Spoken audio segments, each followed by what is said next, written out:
these young couples, especially people who are newly married, these are the first time home buyer pool that we have. Yeah. You also do some classes for not just one-on-one, but for a bigger audience, so that couples don't have to set up an appointment and feel that you guys are talking, right?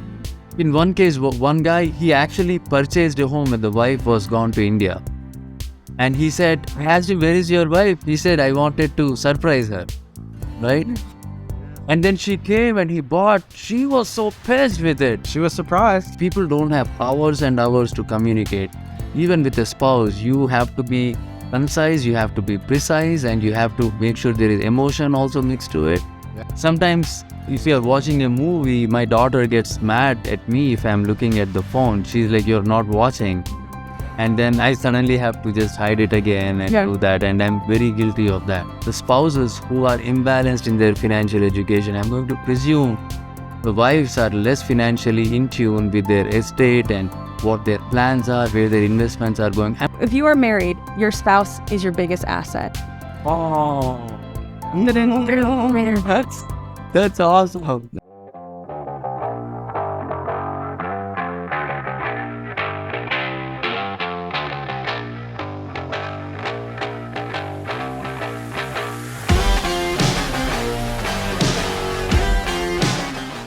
So welcome back. We are talking to Chad and Sarah about marriage counseling and how there are resources available for people going through stress for the marriage. I know this is a wealth building channel. We talk about mortgage and real estate, but I've seen couples go through a lot of hardships because of non-communication. So I wanted to also ask you guys, you also do some classes for not just one-on-one, but for a bigger audience, so that couples don't have to set up an appointment and feel that you guys are talking, right? Mm-hmm.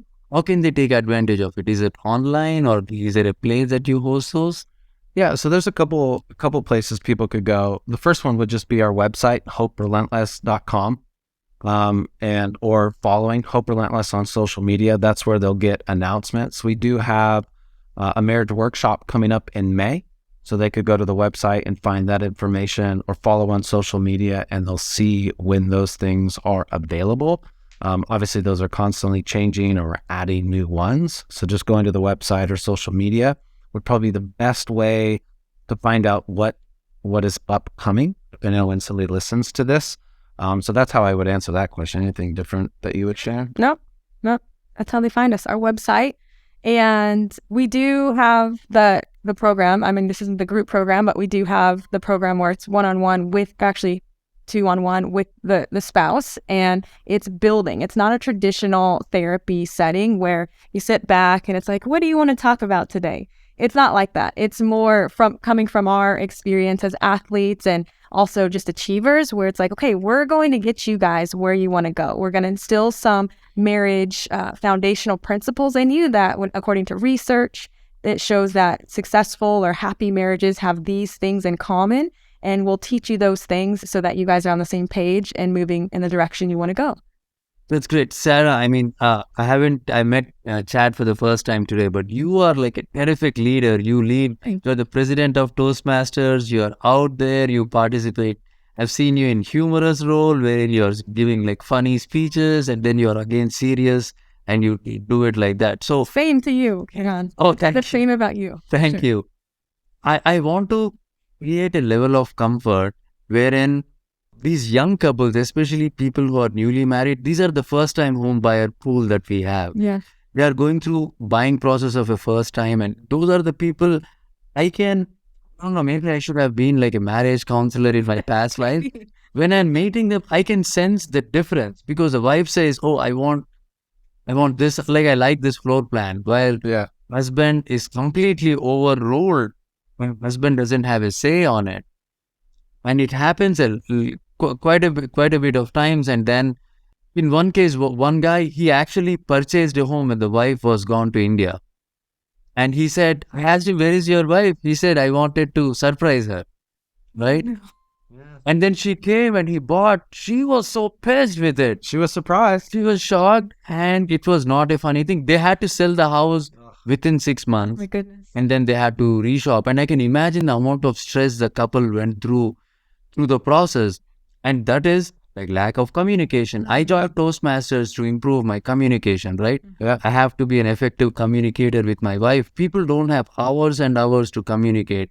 Even with a spouse, you have to be concise, you have to be precise, and you have to make sure there is emotion also mixed to it. Yeah. What are some tips for couples on the communication aspect of it? Yeah. So communication I love talking about communication because there are so many dynamics to it. And you mentioned this, which I was impressed because you were saying emotional aspect of communication, because connection and trust when it comes to communication is almost more than the words we say. Because if I'm talking to my husband or he's talking to me, but deep down I feel like I can't trust him or he doesn't value me, he doesn't really care about my opinion, then the communication that comes out of my mouth will not be authentic. Yeah. And so for communication to be strong, it is little deposits of goodness, of trust, of care. Deposits look like date nights. They look like words of appreciation. You're so wonderful. Thank you for being here with me, by the way. And smiles. Those are deposits that over time can create more of an atmosphere for positive communication to happen. And then there are other things that are more practical as far as the atmosphere. Do you want to speak to anything top of mind? Well, I mean, I think on a basic level, like tone matters a lot. So my middle name is David, so Chad David. So sometimes Sarah-Gayle will say Chad David with an endearing tone. Other times she'll use Chad David like, I know I'm in trouble. Right? Chad David. And it's the same words, but it's tone, right? And so one of the things that Hope Relentless does when working with couples on communication is looking at some of those practical tools of, hey, here are some daily deposits, right? Almost like our marriage can be like a bank account. You put money in, you can take money out. You put money in, you can take money out. But if we both just start taking money out of the bank account and nobody's putting anything in, well, eventually you got to close that bank account, right? You're going to start taking credit cards now. Yeah, you're going into debt. Well, it's similar in marriage and communication. There's going to be times where we try to communicate and it doesn't go well. That's like withdrawal, right? So the more we can learn and build the habits of some positive communication, even if it's low level, greeting somebody when they come home, saying good morning, saying good night. Those are like little deposits. And as people, we all make mistakes. There's all different moments in our life where maybe we don't show up the way we wanted to. I had a negative tone. I was frustrated. It could have been totally unrelated, and I brought it in. As we learn how to more consistently have positive deposits, we kind of get ourselves some margin, right? So if you go to the store to buy something and it's a little more expensive than you thought, if you've got some extra money in the bank account, it's not a deal breaker, right? That mistake doesn't crush the relationship. So part of what Hope Relentless does when working with couples is building the patterns of positive communication. And then also when there's a serious conflict, equipping them with tools. Here's how we manage this situation without making it worse. Because oftentimes couples will start to talk about something difficult and then it becomes worse. Mm-hmm. And so now the couple becomes, well, we just won't touch those topics. We've been on a row. It gets worse. Yeah. Well, we're just avoiding the problem, but Mhm. it's still there. Avoiding the problem. I like the comparison that you did to a bank account, like the deposits you make and withdrawals you do. Paul Bonaforte, he made a speech last week, and then he talked about the value of love, right? Mm-hmm. And it's TIME. He said TIME, like how much time you put into the relationship is the amount of love. It's probably directly proportional or reflected. And then with so many distractions happening also, how you communicate with your kids and spouse with the cell phone in the mix is such a challenge. Do you have any tips for people on how to stop the screen time during family time? Because I encounter a lot of challenge. This is not about couples, but as a family also. Yeah. Yep. It's as simple and hard as putting it down, having a check-in station where you're going to put your phones, they can be charging, whatever, but you don't get them until it's actually appropriate to get them. I do think when we are extremely busy, business owners, and we have a lot going on, it is important to have that connection time. And not all connection time is equal because we can be connecting, but not asking things that matter. We can be watching a show together, but I don't understand how your day was. I don't understand what you're worried about, what you're excited about, because I didn't ask you. And so when we don't have the distraction of the screens, we can actually be intentional about what we're trying to learn from one another. That's great. So even sometimes if you're watching a movie, my daughter gets mad at me if I'm looking at the phone. She's like, "You're not watching." And then I suddenly have to just hide it again and do that. And I'm very guilty of that. But I want to stress the importance of communication in relationships as a matter of also tying it down to your family's estate worth. They're all directly proportional. The highly successful, very wealthy families are walking exactly in sync, and they're able to make big donations to universities, and they're really able to leave a legacy for the next generation. I think that is possible, and it starts with you communicating well with your spouse, especially in the first 2-3 years of marriage. It's even more important because you're laying the foundation of how your life is going to be. If you're busy with your job and if you feel that you don't have time to talk to the spouse effectively without having your phone, I think that is where the foundation is loose, I feel, right? Right. And maybe this could be a good example. When you're in business, let's say you have a client that you're trying to win over. So you're going to try and exert influence over them. And so before we meet, I might research your website. I'm curious about you. I want to know, okay, what are you looking for? Like, I want to know what is important to you so that I can almost win your influence, win your trust. And so in a marriage, it's the same thing.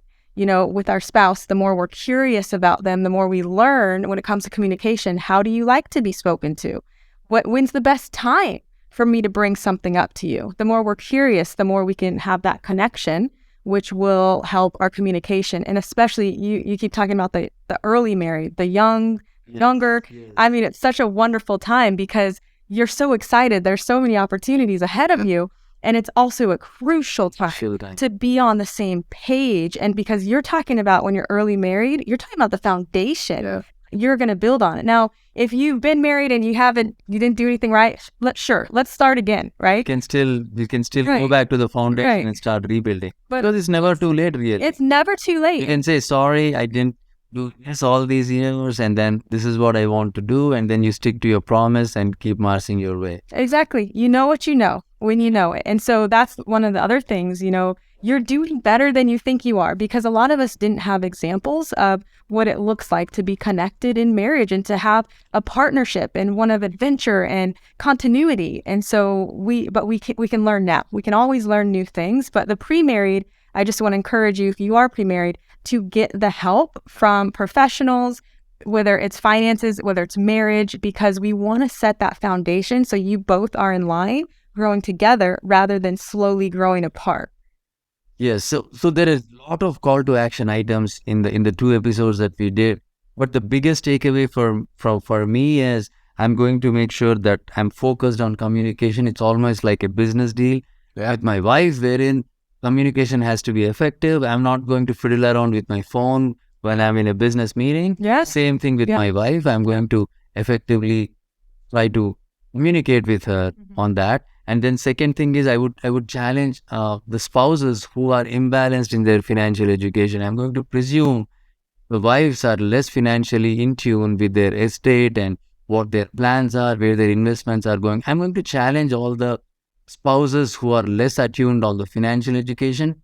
Start listening to a lot of financial stuff on YouTube and just make yourself aware of what's out there. I mean, even subscribe to our channel because we cover a lot of wealth building strategies. If you don't want to go into super detail, following some of these big influencers on wealth building will really get them up to speed very, very fast.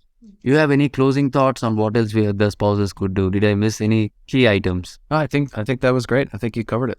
I want to add something. Oh. If you are married, your spouse is your biggest asset. Oh.